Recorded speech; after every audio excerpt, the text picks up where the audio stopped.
আজি মই বনাবলৈ গৈ আছোঁ মুগৰ দালি পানীলাওৰ সৈতে। যিসকলে এই ৰেচিপিটো খাইছে তেওঁলোকে জানে কিমান সোৱাদ লগা হয়, আৰু যিসকলে খোৱা নাই এইটো নিশ্চয় ঘৰত ট্ৰাই কৰি চাব। পানীলাওৰ সৈতে মুগৰ দালি নিৰামিষ চব্জি হয়, বহুত সোৱাদ লগা হয়, আৰু মোক কমেণ্টত জনাব খাবলৈ কেনেকুৱা হৈছে। আহকচোন এই ৰেচিপিটো মই কেনেকৈ বনাইছোঁ চাই ল'ব। এতিয়া কেৰাহী এটা লৈছোঁ, ইয়াত তেল দি দিছোঁ। তেল গৰম হৈ গৈছে, ইয়াত 2 খিলা তেজপাত আৰু 2টা শুকান জলকীয়া দি দিছোঁ।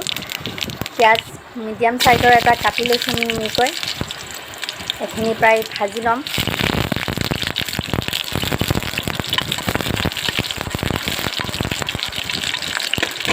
এতিয়া ইয়াতে মই মুগৰ দালি ধুই ভালদৰে ভিজাই থৈছিলোঁ আধা ঘণ্টা সময়ৰ কাৰণে, এইখিনি ইয়াতে দি দিম। মুগৰ দালিখিনি আগতে মই ভাজি ল'ম, প্ৰায় 2-3 মিনিটমান সময় ভাজি ল'ব। এতিয়া মুগৰ দালিৰ যিটো এটা গোন্ধ থাকে সেইটো নাইকিয়া হৈ যাব। এচামুচ হালধি গুড়ি দিছোঁ।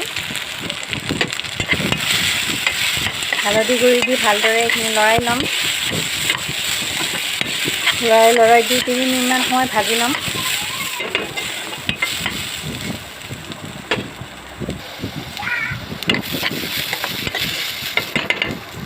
এতিয়া ইয়াতে মই পানীলাও চাৰিফালৰ এফাল মিহি মিহিকৈ ধুনীয়াকৈ কুটি লৈছিলোঁ, এইখিনি এতিয়া দি দিম। এইখিনি দি ভালদৰে এইখিনি মিক্স কৰি ল'ম।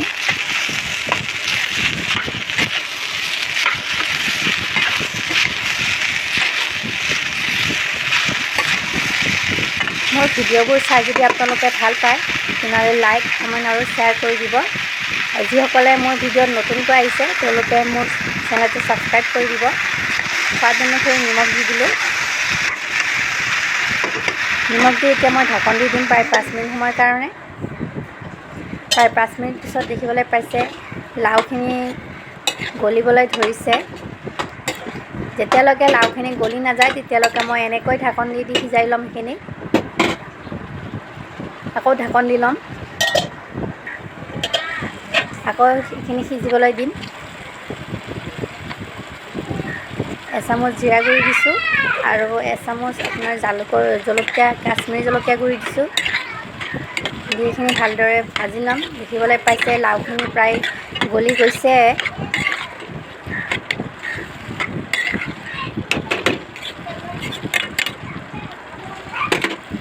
যিহেতু পানীলাওৰ লগত দালিখিনিও ভাল সিজি যাব লাগিব, সেই গতিকে মই অকণমান পানী ইয়াতে এড কৰি দিছোঁ।